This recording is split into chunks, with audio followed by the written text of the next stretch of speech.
Na era da experiência, você tem que estar próximo do cliente. Próximo do cliente é conhecê-lo. Conhecer é usar dos melhores dados que você tem. Pod House, tudo sobre inteligência artificial combinada com inteligência de negócios. Apresentado por The House. E aí, pessoal, tudo certo? Bem-vindos ao terceiro episódio da primeira temporada do Pod House. A gente criou esse canal para discutir um pouco na prática o uso de dados e inteligência artificial. Eu sou o Fábio Ferraretti, sou um dos sócios da The House, estou no mercado aí trabalhando com dados para resolver problemas de negócio desde o comecinho da minha carreira, uns 20 e poucos anos aí, por isso a minha barba branca aqui já, né? Hoje o assunto aqui é o assunto de dados para engajamento, né, de cliente. No caso aqui vai ser de paciente, porque a gente vai falar um pouco da indústria de saúde. Eu tenho aqui comigo o Rui, que é sócio meu na The House, e eu tenho o Wellington, que é um parceiro de longa data aí em alguns projetos na área de CRM. Rui, queria te pedir para se apresentar. Oi, amigo, sou o Rui Castelli, sócio fundador da The House. Tenho uma experiência longa no varejo, na indústria, em grandes consultorias, trabalhando em supply chain, na área comercial e em estratégia. E queria passar a palavra para o Wellington, para ele se apresentar. Eu sou o Wellington. Antes de ser um executivo de dados, de tecnologia, de CRM, eu sou pai do Henrique, marido da Ana Cláudia. Prazer estar aqui e trazer esse tema que eu gosto tanto, que é o engajamento, o uso de dados na prática, apoiando a estratégia das empresas, né? Não usar das ferramentas que nós temos por usar, pelo hype, mas como articular isso de uma forma que traga valor para o cliente, para a empresa, utilizando do melhor que nós temos para cada tecnologia. Eu acho que seria interessante ter um panorama como que engajamento está sendo visto nas empresas, porque hoje a gente tem feito muito projeto utilizando já a inteligência artificial para melhorar o engajamento, e acho que seria interessante entender um pouco da jornada, né? Como é que esse tema evoluiu até chegar na sofisticação que está hoje, né? E como que o Einstein trata esse tema, até para dar um pano de fundo para a conversa. Hoje muito se fala de dados, analytics, e CRM começou a entrar no hype. É só você olhar no LinkedIn o tanto de gente que está aparecendo com CRM, ou como que o tema foi comprado pelas grandes indústrias, né? Eu não vou falar quais são, todos sabem quem são elas. Mas é um tema já antigo, né? Se você pegar literaturas antigas, você vai ver coisa de 1960. Qual é o ponto? Isso nunca entrou direto na estratégia das empresas, porque as empresas estavam ainda dedicadas a outros pontos de necessidade que precisariam ser resolvidos. A qualidade, primeiro, toda a gestão financeira. Você pega e sai de uma gestão de fábrica para uma gestão que muda quando você vem para o setor de serviços, que é onde você começa a ficar mais próximo dos seus clientes. Mas isso já existia. Quem usava se deu bem na época, mas nunca teve um grande hype. Tudo isso, para conhecer o cliente, fazer o engajamento, sempre começou por ter os dados. Mesmo que seja lá naquela vendinha do interior, onde a pessoa tinha uma caderneta, conhecia essas pessoas. Pulando mais para o momento atual, o que a gente vê é que começa a mudar também a visão de quem é seu concorrente, né? Isso foi um trabalho que a gente fez também já com o Fábio, né? Que o seu concorrente hoje não é mais, se eu estou no hospital, não é mais o meu concorrente não é um hospital que está do meu lado ou que está mais perto da casa do meu cliente, mas ele pega e começa a olhar com outros olhos a experiência. Então você sai de uma questão de qualidade, eu compro pela marca, e começa a entender melhor que experiência que essa marca pode me proporcionar. Na era da experiência, você tem que estar próximo do cliente. Próximo do cliente é conhecê-lo. Conhecer é usar dos melhores dados que você tem. Lá atrás, quando eu comecei com essa área de dados, usando para CRM ainda, se falava muito de DBM, Database Marketing, mas era muito pensado para fazer campanhas e fazer o acionamento direto com o nosso cliente. Mala direta, né? Então tem esses movimentos. Com a tecnologia, você tem uma expansão de canais. Com a tecnologia também, você tem mais informações que você capta desse cliente. Com isso, você consegue pegar e fazer a aproximação. Ao mesmo tempo que você tem mais dados, mais informações, tecnologia barateou, e você tem a economia da experiência, é o momento que a gente pega e chega agora. A alta do CX, a alta de experiência, o uso das tecnologias a favor desse melhor relacionamento. Tecnologias que hoje, novamente, quando eu coloco que estão em uso, estão sendo mais faladas agora, a IA, ela popularizou muito por conta do GPT lá em 2023, que pegou e foi em 2022, na verdade, né, que foi lançado e colocou na mão das pessoas. O ponto é, fazer uma segmentação de clientes lá nos anos 90, nos anos 2000, alguma coisa assim, já se fazia utilizando machine learning. Machine learning é um subgrupo, vamos dizer assim, da inteligência artificial, né? Fazer essas análises já estava no core de CRM. A gente tem que aproveitar agora desse hype, né? Não no sentido negativo, mas no sentido positivo de como nós podemos usar essas informações, as tecnologias, a favor dessa melhor experiência, desse melhor engajamento do cliente com as marcas, mas sempre, como eu comentei, alinhando com a estratégia de negócio, para que a gente tenha realmente um trabalho feito que seja entregue e utilizado na prática, no dia a dia, para aumentar o valor da carteira de clientes e aumentar o valor percebido pelo cliente sobre a sua marca. É hoje que a gente está assim. Claro, né, Rui? Cada empresa tem seu nível de maturidade, né? Aquelas que pensaram isso antes, elas estão surfando melhor agora. No meu caso, a gente conseguiu crescer sempre utilizando dados, então essa é a jornada de sempre bater em organizar os dados, ter a informação estruturada, fazer o alinhamento ao negócio, para aí sim, de forma pertinente, usar essa informação a favor do nosso cliente. O El, aí eu vou tratar o El porque a gente já se conhece de vários carnavais, né? O El, uma coisa que eu acho muito interessante dentro do Einstein, trabalhando com vocês em alguns projetos, é o tema de como a discussão de CRM começou lá atrás, ela veio evoluindo, né? Aí em algum momento essa discussão evoluiu para o lado de dados, se teve uma percepção da liderança, do hospital, enfim, da necessidade de criar uma área de experiência específica para tratar esse assunto, né? Com responsabilidade, com todas as interfaces e tal. Eu queria que você falasse um pouquinho disso, de como a área de experiência, né, junto com a área de dados, fazem a diferença hoje para o paciente lá e como que chegou nessa maturidade. Que acho que isso é muito interessante, porque fala muito sobre não só construir um modelo para segmentar os pacientes, não só tentar prever um paciente que vai ser detrator e por aí vai, mas também fala de como acionar, e a área de experiência tem muito esse papel. Uhum. Né? Perfeito. De novo, né? Começando da estratégia, né? A estratégia do Einstein sempre foi ter o paciente no centro, trazer essa experiência como forma de retribuir. Então isso está no DNA. Então o DNA ele já estava implantado. O que precisava então era de que ferramentas que nós temos, de que estrutura que nós temos para fazer isso acontecer. Em 2015 foi instituído a área de Big Data, onde tem o objetivo de pegar e criar todo o arcabouço tecnológico de dados para consumo das áreas. E junto com isso, mais recentemente, no ano de 2019, no ano de 2020, projetos de experiência e transformação digital mostraram que precisaria ser feita essa amarração entre dados, tecnologia e a experiência. E é onde nós estamos hoje, com uma estrutura própria de experiência, né?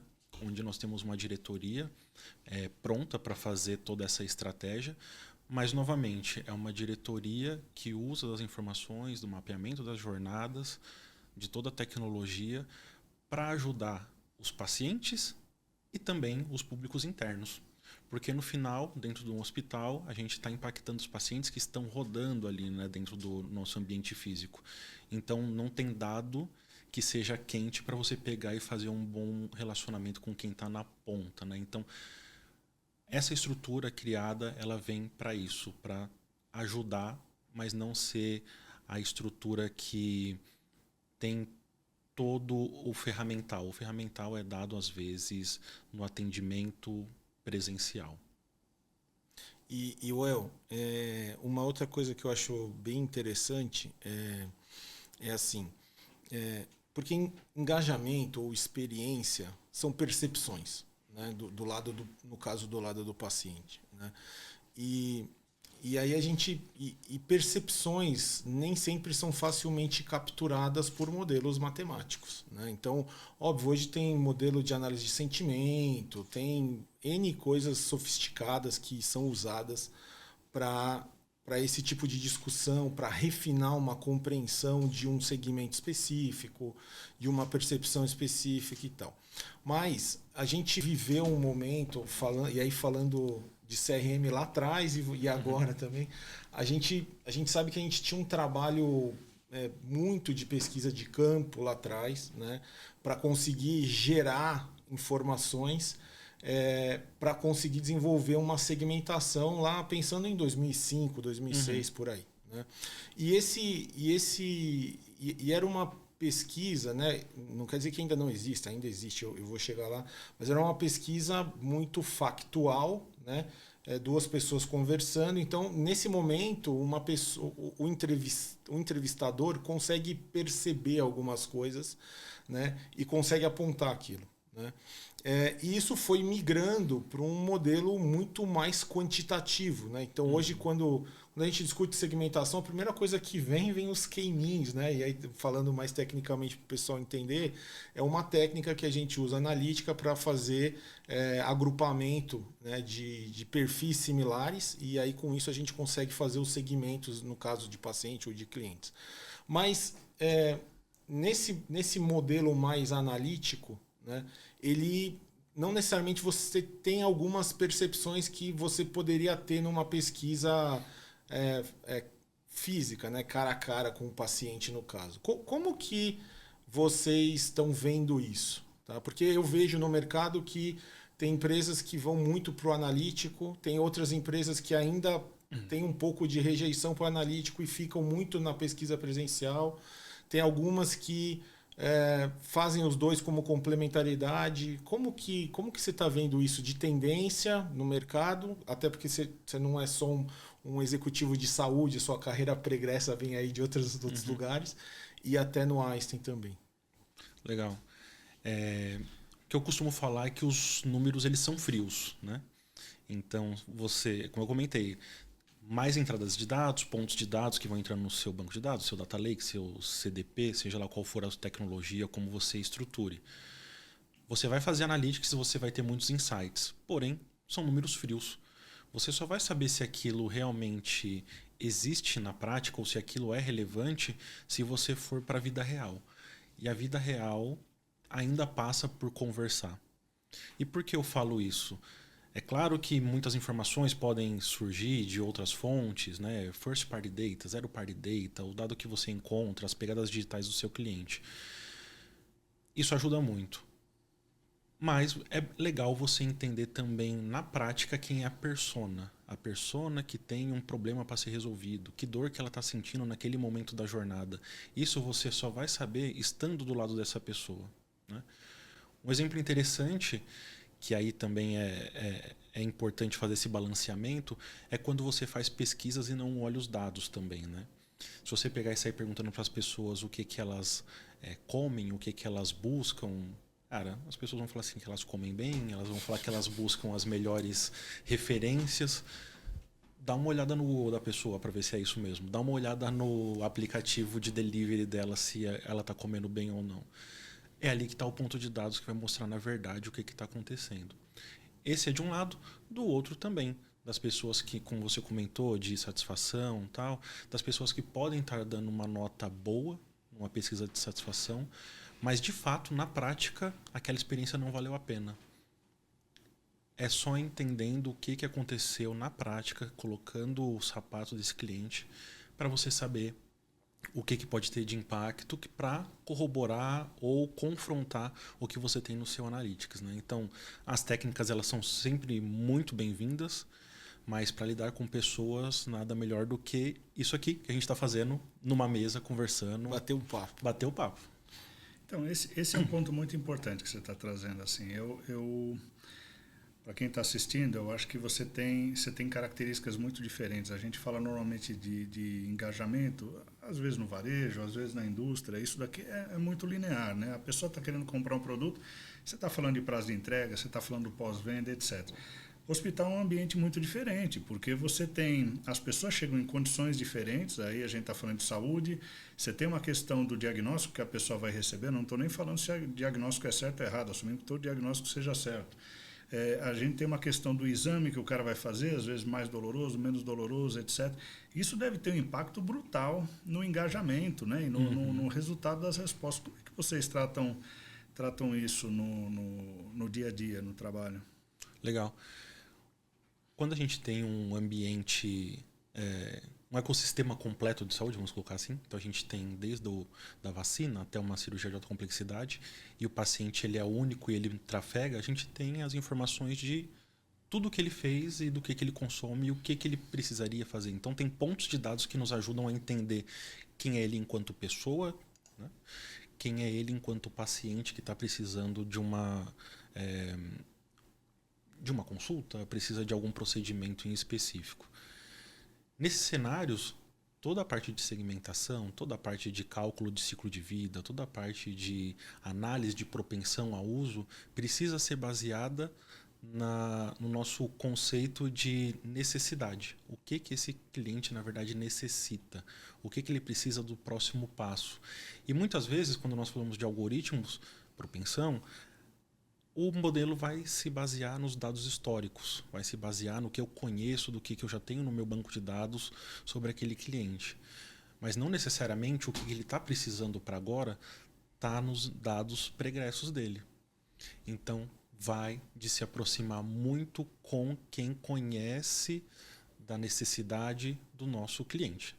Cliente, entre aspas, aqui, no nosso caso, o paciente, quem é? É o médico. É o médico. Então, a equipe multidisciplinar são os enfermeiros, os cuidadores, que têm essas informações e podem nos dar indicações de como aquecer esses dados para manter o engajamento na saúde do paciente. Dado que eu vejo que ele já fez uma série de consultas, ele tem alguns diagnósticos, o meu modelo pode indicar o próximo passo para ele seria fazer um exame que ele está devendo. Mas conversando com os médicos, conversando com as equipes que constroem os protocolos, a gente vai entender que não. Esse exame não precisa ser feito nesse momento do tempo. Esse exame que ele tem já é suficiente para eu pegar e dar um diagnóstico. E isso enriquece as estratégias de engajamento de CRM para evitar também o sobreuso do sistema, tudo que a gente vem falando agora, né, no que a gente vê no setor da saúde. Então, em resumo, o dado, a jornada e toda a parte técnica especialista do nosso negócio, né? Você falou do varejo. O varejo é a mesma coisa, né? A pessoa ela não compra uma televisão todo mês, mas de quanto em quanto tempo? O que faz uma pessoa comprar uma nova televisão? O que ela está esperando comprar uma televisão? O que tem de ponto da jornada, né? É o exemplo clássico de chega a época da Copa, aumenta o número de televisões vendidas, né? Então, outro exemplo, saindo desse mercado de saúde, do varejo, é no automobilístico, né? Então, as montadoras sabem que a pessoa, quando ele casa, ele troca de carro. Quando ele é pai, ele troca de carro. Eu só fiquei sabendo disso depois que eu passei por toda essa jornada. Trocou de carro todas as vezes. E aí eu fui fazer o retroativo e falei, realmente, eu troquei o carro quando eu casei. E aí, quando eu tive o meu filho, há 3 anos atrás, eu troquei de carro também. Então, são coisas que os dados eles vão dar indícios, mas é na prática da jornada e do especialista que vai corroborar ou não com essas estratégias. Legal. Uma coisa que eu queria explorar um pouquinho, Well, é a diferença do ponto de vista de relacionamento e do uso de dados entre o médico e o paciente. Porque no final, hoje o Einstein e qualquer instituição de saúde, isso não é exclusivo do Einstein, ela tem 2 consumidores de experiência dentro do seu ecossistema, né? Como potenciais clientes, né? É o paciente e é o médico. E não necessariamente as 2 percepções estão alinhadas, não necessariamente as 2 dores estão alinhadas. Então a pergunta ou não sei se é uma pergunta, ou a sua visão um pouquinho de como equilibrar tudo isso, né? Então, um paciente tem uma percepção, de repente, dentro do pronto atendimento que está demorando aquela fila, ou o médico que está no próprio pronto atendimento atende naquela rapidez, né? Dependendo do caso. Então, como que o Einstein faz para equilibrar essa percepção de experiência? Porque no final os dois estão tendo uma experiência determinada ali. Legal. Uma questão, você trouxe bem a palavra percepção, né? Exato. A percepção vai passar muito da necessidade que a pessoa tá, do tipo de dor que ela pode ter, física mesmo, uma dor física. Isso entra nas expectativas que cabe no julgamento do tempo, do atendimento e tudo que vier depois na jornada. Do outro lado, a gente tem o médico, que ele está trabalhando, seguindo protocolos, elevando cada vez mais ali o seu atendimento, utilizando das tecnologias. Então, dos dois lados, nós temos as expectativas. Do lado do médico, como eu consigo fazer esse atendimento da melhor forma, que essa pessoa ela saia com as dúvidas sanadas, que ela pegue e tenha o diagnóstico, que ela dê continuidade. E do outro lado tem a pessoa que está com uma dor que precisa resolver. Tempo de atendimento é uma dor que está muito ligada à questão cultural das pessoas que vão ao pronto atendimento, que na verdade não precisariam nem estar ali. Exato. Então entra o ponto de como a gente pode utilizar da tecnologia para identificar os pontos de gargalo no atendimento, mas não necessariamente só aí. Mas qual é o perfil das pessoas que se deslocam até um pronto atendimento, por que ela vai fazer aquilo, quantas são recorrentes, como nós podemos resolver ou mitigar o problema de uma falta de um problema de atendimento, de tempo de atendimento, antes da pessoa chegar até lá, né? Então, como nós podemos engajar ela a fazer uma atenção primária em saúde, né? Que não precisa procurar um pronto atendimento. Então, do lado do paciente, a gente vai para esse lado.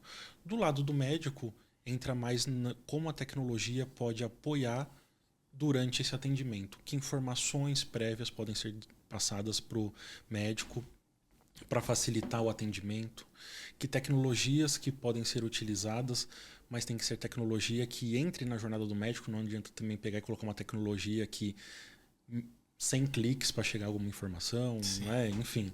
Então tem que ser pensado, né? Tudo tem que ser pensado dentro do que você tem dentro da jornada dessas pessoas, para aí sim fechar o ciclo, onde o médico atende bem, faz o diagnóstico, faz o prosseguimento, dê o seu relatório de alta e o paciente saia sabendo o que ele precisa fazer como próximo passo, né? Então, esses também são trabalhos que nós fazemos de identificar dentro do prontuário eletrônico que informações nós temos para ajudar o paciente posteriormente a dar continuidade no seu tratamento, né? Manter o seu engajamento no pós-atendimento da UPA, né? E aí usamos IA e outras coisas para isso.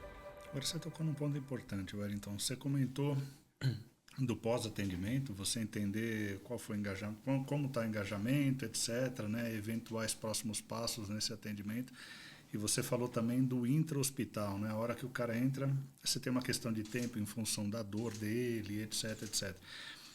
Como é que vocês estão fazendo, ou qual é o plano de vocês para interferir nessa jornada realmente dentro do atendimento, né? Não só, olha, chegou no final, eu vou entender como foi, né? Vou ver a foto da passagem desse paciente, eventualmente fazer alguma ação corretiva, propor próximos passos, mas na hora que ele passou da porta do hospital ali, entender qual vai ser a melhor jornada desse cara, eventualmente, para ele ter um bom engajamento e ter a expectativa dele atendido. Como é que vocês estão mais operacional, né? Legal. Até a palavra operacional já me remete aqui ao nosso CCO, né? O nosso Centro de Controle Operacional, que é um local de monitoramento onde nós temos todos os dados, então os dados organizados para monitorar como que está a entrada dos pacientes, como é que eles estão se movimentando dentro do Einstein, como que está a fila do pronto atendimento, quantas pessoas estão propensas a serem internadas, ou como que está a taxa de limpeza dos leitos, para disponibilização de leitos para quem precisa ser internado, né? Então, você pensa que nós temos essa estrutura e, de fato, essa estrutura ela não impacta diretamente no engajamento com o paciente. Não estou falando com o paciente sobre isso, mas eu tenho toda a tecnologia pronta, os dados disponíveis, modelos construídos para facilitar um ponto de dor que é o tempo do pronto atendimento até a internação. Então, muitas vezes, o engajamento, a satisfação, a experiência não é com o dado diretamente do nosso cliente. Não é falando com ele, mas é entendendo previamente, através de dados históricos, de conhecimento, que um ponto de ruptura, um ponto de atrito existe e como a gente pode monitorar esse ponto de atrito através de indicadores num centro de controle operacional e também como eu posso otimizar esse gap que eu encontrei. O tempo alta pronto atendimento até o leito, o que diminuir esse tempo é importante, mas o porquê que esse tempo está alto? Será que é a higienização do leito? Será que é a taxa de ocupação? Então entram todos esses indicadores para aí sim resolver ou mitigar esse problema que impacta a experiência, mas não necessariamente estou fazendo engajamento direto. Estou melhorando os meus processos através de dados de inteligência para melhorar a jornada. Se eu entendi bem, na verdade, você tem todo o trabalho de engajamento para entender o que é importante para o cliente, e depois você coloca todos esses dados que vocês encontraram, todas essas premissas na operação para ter certeza que o negócio está andando bem. Perfeito. Super claro. Um tema que eu acho relevante é o tema aí já no acionamento, né?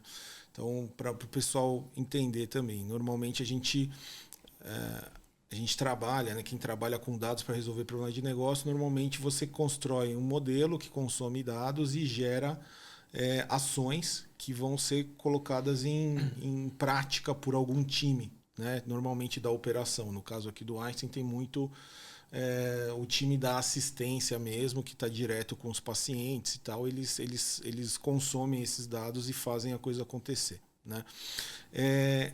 Falando um pouquinho do acionamento aqui, né? Então a gente, até trabalhando junto em alguns projetos, a gente viu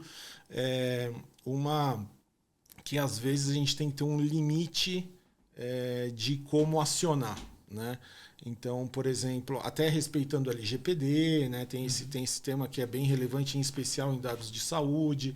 Você tem que respeitar um limite para a pessoa não sentir que você tem uma intrusão ali, tem um tema de respeito e tal. Até porque tem casos clínicos que a pessoa não quer expor, né? Então, como você vê essa sensibilidade, né, que passa muito por a sensibilidade humana, né, uma complementação da inteligência que é artificial com uma sensibilidade humana para fazer a coisa acontecer da forma correta, vamos chamar assim? Legal.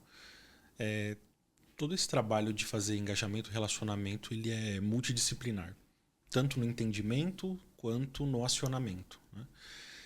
O que nós fazemos para mitigar qualquer problema que exista? Primeiro, como você comentou, a LGPD. Tudo que for feito com relação a engajamento do nosso cliente, do nosso paciente, precisa da autorização, opt-in, onde nós explicamos o porquê estamos utilizando aqueles dados. Então, é para dar continuidade, cuidado na sua saúde, receber informações relevantes sobre a sua saúde. Então, receber pesquisas, né? Então, se a gente está falando de fazer pesquisas pós-alta, também temos que ter o opt-in para isso. Então, começa por aí.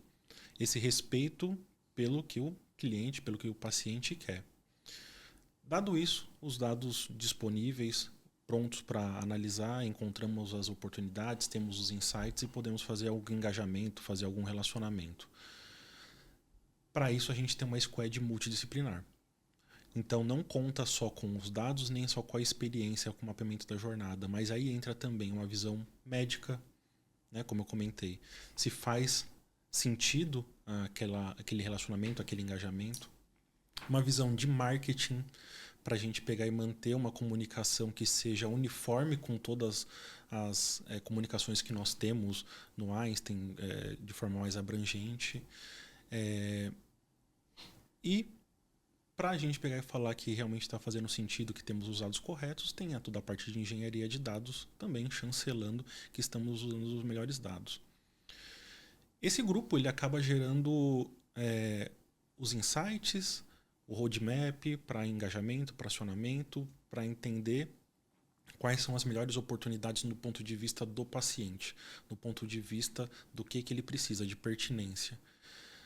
Um ponto que nós colocamos de controle ainda, né, começamos com a LGPD, antes de pegar e fazer algum envio ou alguma massificação, né, a automação do nosso engajamento, nós levamos para os comitês de médicos e pacientes. Então nós temos conselhos de pacientes. Criei junto com o time de experiência um grupo, um conselho consultivo só para falar de canais e relacionamento. Então nesse grupo de mais ou menos 20 pacientes, nós debatemos as melhores formas, os melhores canais, o que é pertinente, o que não é pertinente fazer de relacionamento, engajamento. E com o aval deles, né, então estando na mesa como papel de conselheiros mesmo, a gente vai para o próximo passo, que é com os médicos, para entender se o que a gente identificou de dados, o que os pacientes deram a chancela, fazem sentido no ponto de vista clínico, para a gente também não fazer uma ativação de algo que não necessariamente é o melhor do ponto de vista médico, clínico, assistencial. Fechada todas essas pontas, nós estamos prontos para começar a fazer o relacionamento e os acionamentos. Passando por todas essas etapas, nós vimos que fizemos já trabalhos antes, né, sem ter passado por esses conselhos, e a gente viu que não estava dando resultado esperado, né? Os números frios mostravam uma coisa. Conversamos com os pacientes, com os médicos, eles sugeriram mudar a abordagem. O engajamento duplicou. Hoje é um dos melhores engajamentos que nós temos, e quando eu falo de engajamento é a continuidade do cuidado e também insatisfação da comunicação e do relacionamento que esses pacientes recebem. Eles veem que faz sentido esse tipo de abordagem no momento correto. Isso saiu do número, foi para o pessoal, foi para uma mesa, foi para um conselho e mensurado e sempre colocando de volta na esteira para melhorias. Ah, legal, legal. E uma pergunta, assim, quando você pega o hospital, ele é um corpo essencialmente técnico, né? Então, assim, o lado técnico, ele é muito mais forte do que numa empresa tradicional, e os médicos essencialmente são técnicos. Como é que você vê a importância do engajamento das ações de CRM na frente desses caras, né? Que são caras que normalmente, assim, 100% da cabeça deles é no tratamento técnico, na excelência ali no diagnóstico, nas cirurgias, etc., né? E assim, no meu ponto de vista, né, pelo menos aqui no Brasil, a gente tem um perfil de paciente que ele vai muito mais para o corretivo do que para o preventivo, né? Então Exatamente. é uma turma que está tratando muito mais na urgência do que normalmente. E no meio disso tudo a gente fala, poxa, tem um engajamento. Como é que você vê essa união das duas forças aí? Não, legal. Esse exemplo que você colocou do hospital, corpo técnico, os médicos, enfermeiros, toda a equipe multi, né? É quem tem o aval, vamos colocar assim, tem a chancela técnica do que a gente está fazendo ali, que é saúde, né? Mas para pensar, todos esses cenários eles vão se repetindo. Se você pega e vai num banco, você vai ter o economista-chefe. Se você vai na engenharia, na automobilística, você vai ter toda a parte de P&D e a engenharia. O produto que a engenharia faz é para o cliente. Os produtos do sistema financeiro que são criados pelo banco são para o cliente. Mas se você precisa ter um outro corpo avaliando essas estratégias e conectando com o cliente para fazer essa frente. Essas pessoas que são a chancela técnica das empresas, no nosso caso aqui o hospital, elas estão ali preocupadas de novo em fazer o melhor que precisa para o paciente. Precisa-se fazer, então, um alinhamento, mas não colocar a responsabilidade de fato nessas pessoas, mas elas precisam ter a clareza de que fazemos esse engajamento, passamos por essas chancelas, né? Porque a gente não pode pegar e cobrar de todo mundo que faça engajamento na ponta, né? Você vai ter uma variedade muito grande de pessoas trabalhando, então o médico está no consultório, o médico que está no pronto atendimento, ele já está ali com a sua agenda, ele já está ali com as necessidades, as urgências do dia a dia. Já no time de atendimento, nós temos as pessoas que ficam andando pelo hospital, né? O time de atendimento. essas pessoas fazem mais front com o paciente do que eu que fico atrás com a minha equipe olhando dados e analytics. Sim. Quem eu tenho que municiar com essas informações? Esses grupos. Então, nós temos sim projetos com essas pessoas que estão no dia a dia andando pelo Einstein, que estão nas recepções, para elas receberem as informações curadas. Então, o Rui chegou, está aqui a informação de quem ele é. Chegou o Fábio, está aqui a informação de quem ele é. Com isso, a pessoa vai conseguir fazer um melhor atendimento, fazer algo personalizado para a necessidade que você chega com essa pessoa, né? Tendo alguma dúvida, já conhecendo você. Da porta do consultório para dentro, é ali onde resolve o problema, a dor do paciente.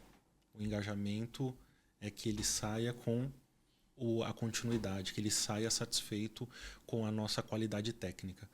Toda essa outra parte de pegar e dar o próximo passo, deixa com a gente do atendimento. As pessoas vão ter as informações, mas não é a preocupação que essas pessoas façam isso. Legal, legal.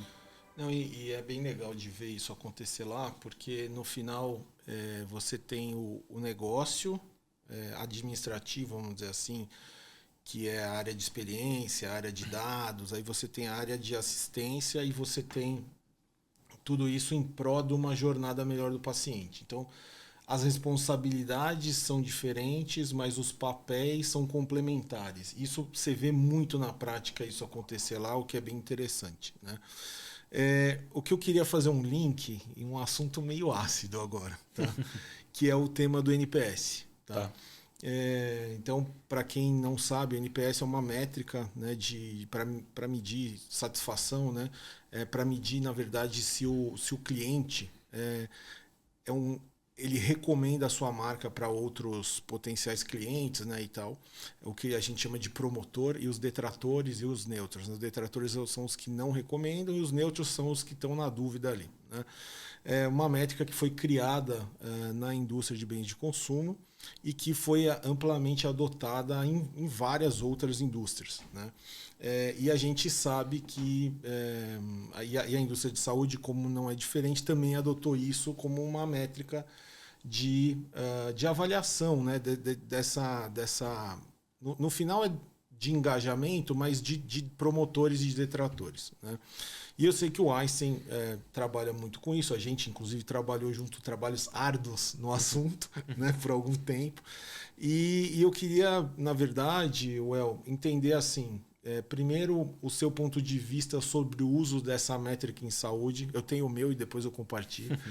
E também um pouco de deficiências e de pontos positivos dessa métrica e como vocês combinam isso para entender a voz de fato do cliente e ter percepção mais real do que passa pela cabeça do paciente em si. Legal. O NPS sempre é polêmico, né? Exato. Então, por isso que é ácido. Tem os defensores, né? O NPS tem os seus promotores e os seus detratores também, né? Exatamente. De fato, como você comentou, foi uma métrica criada e ela acabou tendo muita aderência, né, nas indústrias. Então eu vejo como um ponto positivo fazer o acompanhamento do NPS, porque você tem a base comparativa. Uhum. Então, assim, se ela foi bem adotada, a gente pelo menos tem uma base comparativa com outras indústrias ou dentro do seu próprio setor. Enfim, isso aí eu vejo como um ponto super positivo. Fazer pesquisas com clientes, com os pacientes, também eu vejo como algo super positivo. Aonde que mora o ponto do NPS nas conversas que eu já tive sobre isso, é da percepção de que o NPS por si só não responde às dores ou mostra as oportunidades. Aí eu vou concordar que não vai trazer essa profundidade se você fizer só a pesquisa, a pergunta do NPS. Que, né? O quanto você recomenda a marca X, o Hospital Albert Einstein, a The House, para um colega, para um amigo, um familiar. Se você tem só essa resposta, você tem um número comparativo, mas você não tem mais nenhum insumo para saber quem é essa pessoa, de onde ela veio, o que ela comprou, quais foram os pontos da jornada que ela foi impactada, quais são os pontos de dores que ela teve, que pontos de atrito. Então, nada disso você consegue pegar com uma pergunta única. Então, a minha crítica é para quem usa a pergunta de forma isolada. né? E tenta tirar insights com isso sem fazer nenhum cruzamento com outra informação. No nosso caso, quando eu faço essa pesquisa do NPS, de novo, trazendo a LGPD, eu já sei que a pessoa ela quer receber essa pesquisa. Então, eu tenho a informação de quem ela é. Então, eu já parto do princípio de que aquela resposta é de uma pessoa que passou por uma jornada e eu sei qual é a jornada dela através dos meus dados. Então, eu já sanei muitos problemas de saber que ela foi detratora, mas já sei quem ela é e o que ela passou. Nessa pesquisa que nós fazemos também, eu coloco perguntas intermediárias, que são sobre a jornada. Então, como foi o atendimento com a enfermagem, na nutrição, no estacionamento. Claro que em algumas a gente não vai em tantos detalhes, né? Tudo é customizado de acordo com a jornada. Mas eu tento entender o que aconteceu com essa pessoa de fato. Não pode ser uma pesquisa tão longa que a pessoa abandone, mas também não pode ser tão curta que eu não consiga capturar as informações necessárias para eu fazer minhas correlações. Essas perguntas, de novo, elas são criadas de forma multidisciplinar. Então, as áreas elas me ajudam a criar esse conjunto de perguntas. Ao final, a gente ainda deixa aberto também um campo de texto para a pessoa colocar as informações, né, o que ela encontrou de problema, de oportunidade, elogio, enfim, ela deixar em texto. Com isso, aí eu tenho um arcabouço grande de informações, que não é o NPS, é uma grande pesquisa, onde eu tenho as informações da jornada e os verbatins do que ela deixou para mim. E para comparação com o mercado, para eu acompanhar a métrica, acompanhar a farol, eu tenho o NPS. NPS de forma isolada, tenho também minhas críticas. NPS aplicado no momento correto, com insumos para você fazer correlações posteriores, eu acho que tem sentido. 100% alinhado. 100% alinhado. Agora, uma coisa que eu acho que é bem interessante é o tema da qualidade assistencial, né? E falando especificamente de saúde, né? Porque assim, existe, né? Quando você é paciente e você vai numa instituição e é atendido, seja no pronto atendimento, seja numa cirurgia, seja num tratamento clínico, enfim, no que for, você tem uma percepção de qualidade daquele atendimento. Né? Você tem uma percepção de qualidade do profissional que te atendeu. Né? E isso é um fato relevante na hora da escolha para onde eu vou na hora que eu preciso de uma instituição de saúde. Né? E eu considero que na indústria de saúde essa percepção é muito mais crítica para a pessoa do que uma percepção de marca de um carro, de marca de uma rede varejista. Não que não sejam relevantes, mas saúde, né? Você está tratando da vida da pessoa e tal. Como que você vê isso versus uma percepção de hoje eu vou numa instituição X e está demorando essa fila no pronto atendimento, por exemplo. Como é que a percepção de qualidade pode suplantar uma percepção de experiência ali? E se isso traz questionamentos para uma pesquisa, por exemplo, tão completa como essa do NPS do Einstein? Qualidade, muitas vezes, né, quando eu comecei a trabalhar com pesquisas, a gente criava questionários onde a gente falava assim, esse aqui é o bloco de perguntas sobre qualidade. E a gente colocava o que nós, enquanto empresa, acreditávamos que era qualidade. Né? O primeiro ponto que nós fizemos mais recentemente foi acabar com isso.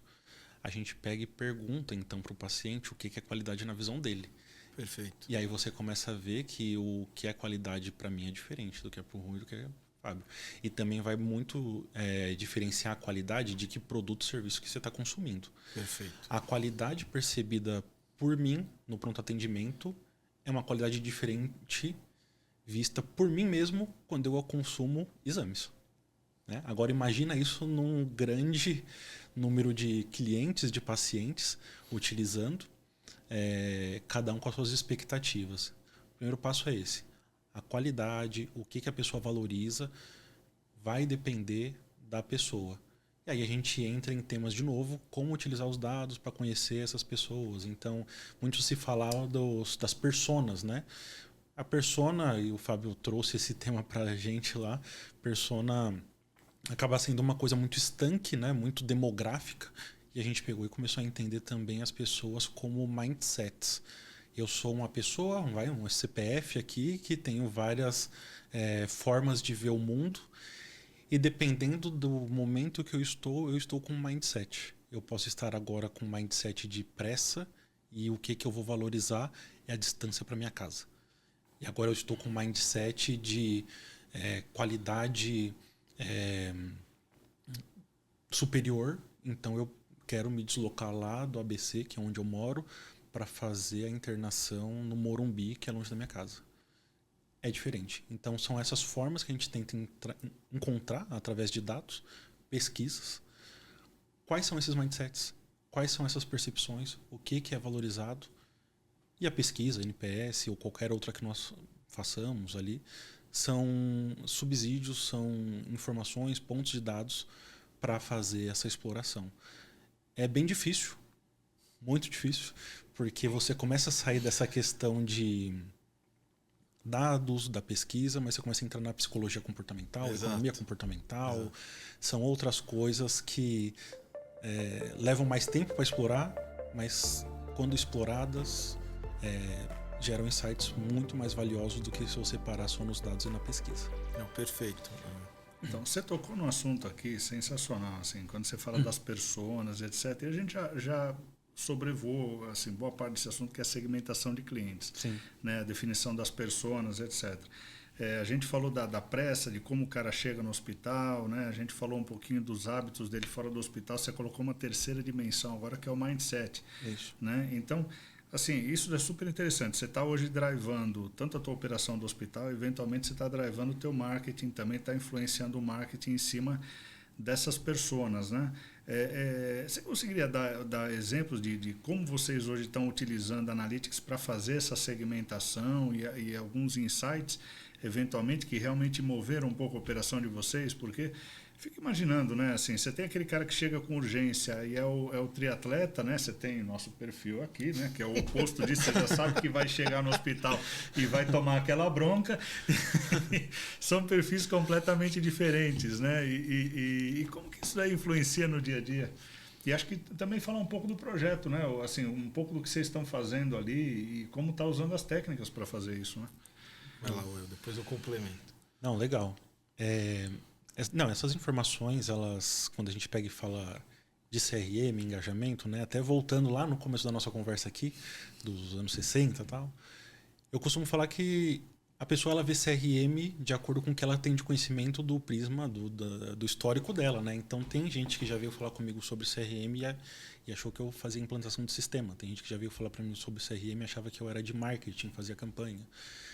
Por um período, a área de CRM no Einstein ela esteve na diretoria de Big Data, né? Então muito voltada para dados. Quem via de fora falava assim, só faz o banco de dados de clientes ali e faz a parte de engenharia. Só que de fato não. Quando a gente pega e fala de CRM, é conhecer o cliente, as expectativas, os dados, o que ele deixa de informação para a gente para fazer o melhor uso disso. E esse melhor uso, ele tem que ser utilizado em tudo, né? Se eu pegar e guardar na gaveta para pegar e fazer campanha, eu estou subutilizando. Se eu pegar e utilizar só para pegar e entender como melhorar a experiência, pensando, né, de novo, pensando em aumentar o indicador, eu estou subutilizando. Falando, puxando do projeto, né? Quando a gente pega e fala de fazer uma busca proativa de quem são os nossos pacientes que poderiam ser os detratores, né? É ótimo a gente pegar e tentar buscar isso, né? Tem todas as questões técnicas que são envolvidas, da modelagem e tal. Mas onde está o ganho? Entender qual é a alavanca que está fazendo aquela pessoa ser detratora.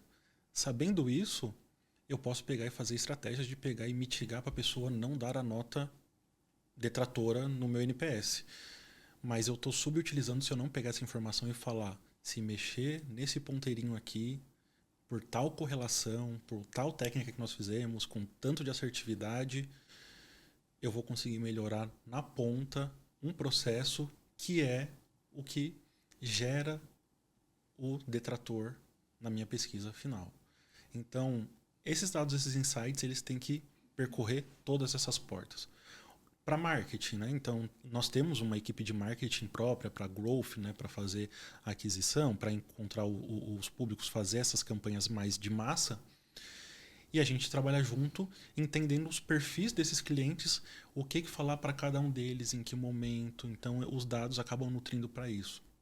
Na operação, de novo, eu sei qual é o perfil do paciente que está sendo internado agora. Então, tem um trabalho junto com nossa equipe de saque, ouvidoria, que eles sabem quem são essas pessoas, né?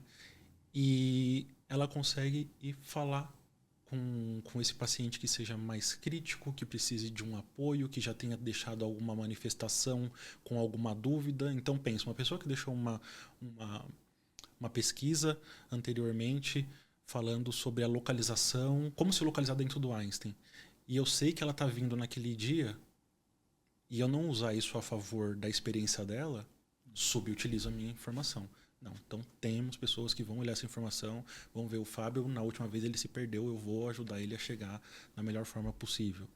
Então, informações, os dados, as técnicas, todas que nós utilizamos, tem que percorrer todas essas fontes, né?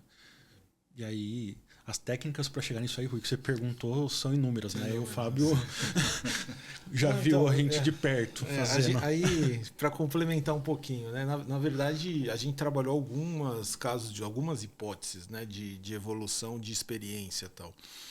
E o NPS foi uma que eu falei que foi árdua mesmo, que foi, né? Foi.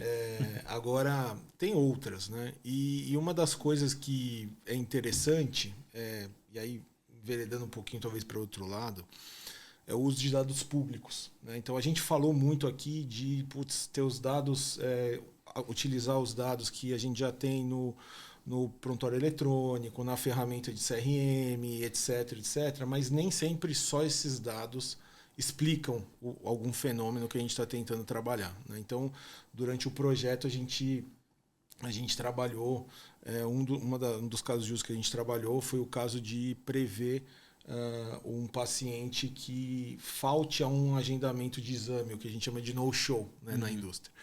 E e aí foi um trabalho árduo, extenso, de N variáveis. Chegou um momento que a gente até passou meio do limite ali, que tinha algo como 400 variáveis. Depois a gente teve que tirar, teve muito input do lado do Einstein para a gente ir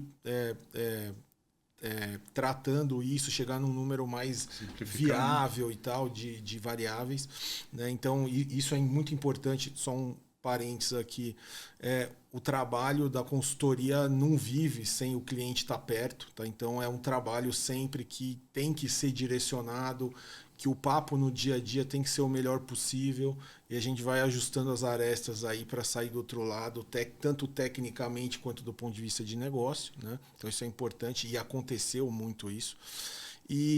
Mas em dado momento a gente viu que tinha um número razoável de variáveis externas, né?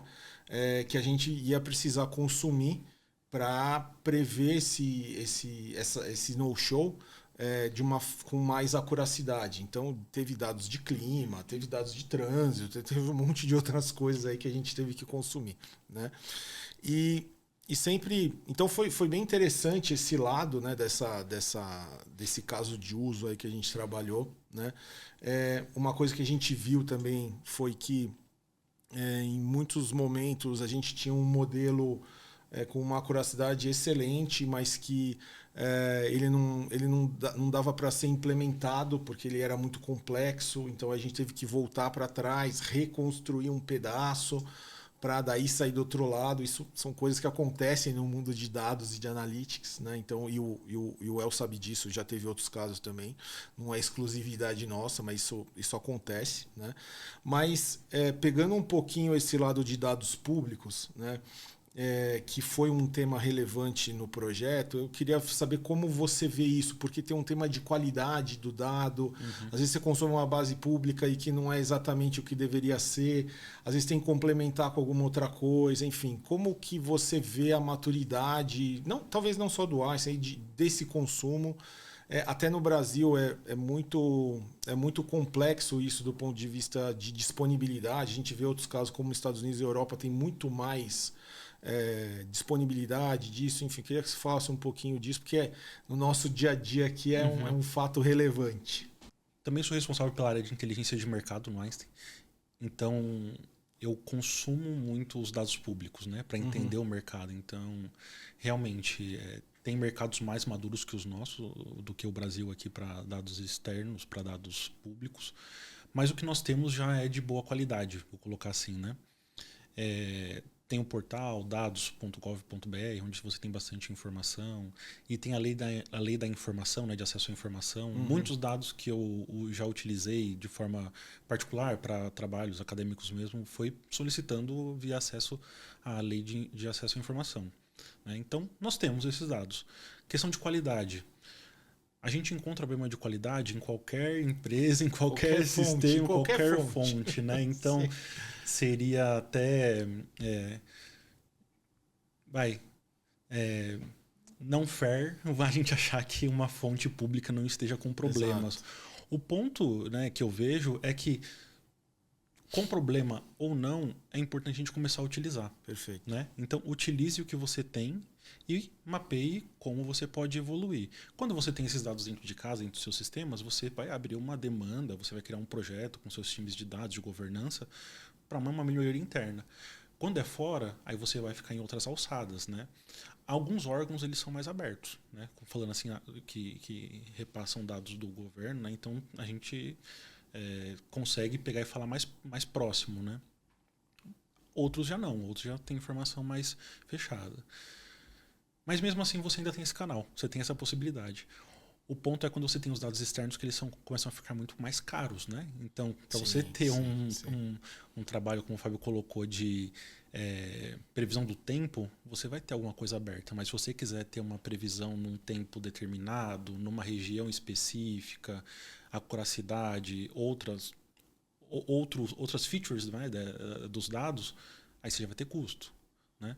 A mesma coisa para trânsito. Para trânsito você tem algumas fontes, mas se você quiser pegar e ter mais informações, aí eu não sei se é custo, agora eu não sei realmente, ou é mesmo parceria. Como é que eu vou encontrar parceria com as pessoas que podem me fornecer esses dados? E aí você vai falar assim, quem são esses? São os grandes hoje, né? É quem pegou e dominou o mercado. Então é Google, basicamente. Google Maps e o Waze, né, para trânsito. Mas dados externos é uma das fontes cruciais para você alimentar a sua estratégia de dados e engajamento. E é uma realidade, né? Assim, é uma realidade. Eu acho que às vezes eu vejo isso às vezes em algumas conversas com alguns clientes, que quando a gente fala de dado externo, às vezes tem até medo, né? Putz, não sei exatamente e tal.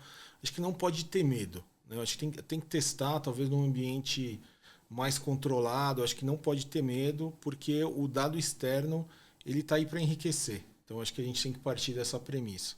Né? Perfeito.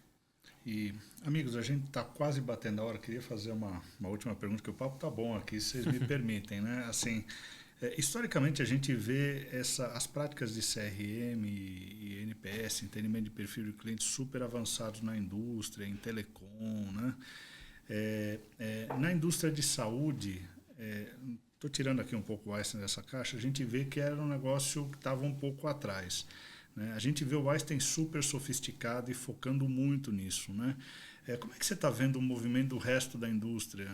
Da indústria, quando eu digo saúde em geral, hospitais, como é que você está vendo isso se movimentando nessa indústria? Você vê que o pessoal está sentindo mais a necessidade? Você vê que o pessoal está acordando para essa demanda? Como é que...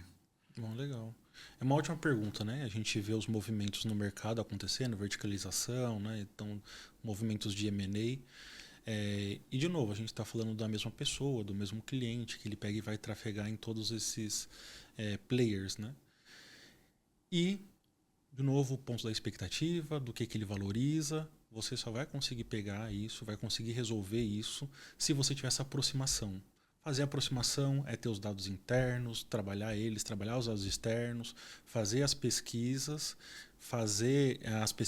em profundidade, mas o movimento é esse.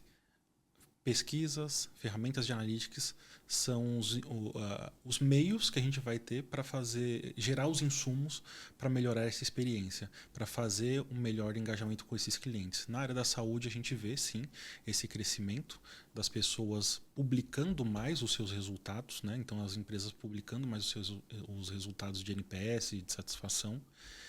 E em conversas até com outros players aí, né? Até do próprio Einstein, né? Na nossa saúde pública, onde a gente tem implantado também essas pesquisas, se vê a necessidade e a expectativa de ter essas informações para realmente entender de fato o nosso público, né?